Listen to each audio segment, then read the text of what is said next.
Masu kallon mu barkanmu da warhaka. Kuna tare da ni ne Blessing Dauda. Wasu mutane suna cewa ba mayu a duniya.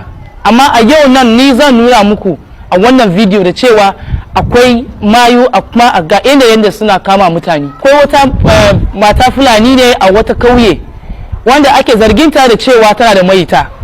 Wai ta kama mutane da yawa. Sai mutanen kauyen suka ɗauko ta sun kawo ta wajen Alhaji Dr. Shehu Sarkin Mayu domin ganin yadda Sarkin Mayu ya yi shari'a da wannan Mayyan.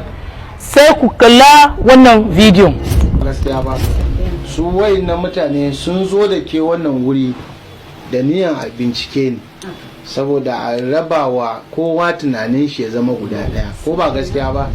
Ba wai sun zo da ke nan wurin dan su cutar da ke ko kuma su tozarta ke, ko ba gaskiya ba? Ko da ni ko ma menene ni, ko a faɗa ko ba faɗa ba, ni idan na gani na sani.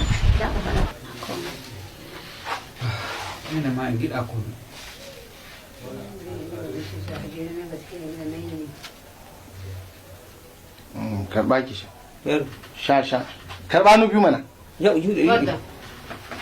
to sha ba duka ba, rabi za ki sha sai ki wanke fuskan nan ku jere ta waje ku jere ta waje madam ku gani, ku je ku biyu nan ku jere ta wanke idon ta so uku, ta tsaya ta wanke ido ku gani.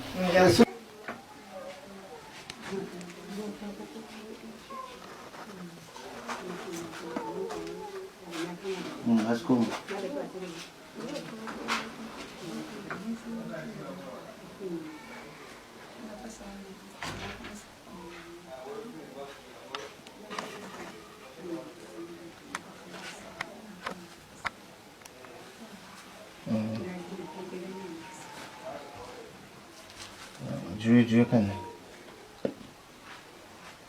ga ido har guda biyu, kya tama mutane musu saboda Allah da nan la kyauta. A'a wannan madubawa za a ba shi a cikin ku, wannan za ku kona shi ne ko a tona rami abin ne shi, ko ji ko kar a yi lokacin da za a yi za ta gani ba fa, kar ku yi da za ta gani. Yawwa samu abin nan ruwa ko a jefar da shi ruwa ko ku tona rami abin ne yawwa. To kaji Allah ya sauke, Allah ya sauke. An je sai ku sa sha wuta, a sa wuta ko kuma a tona rami sai abin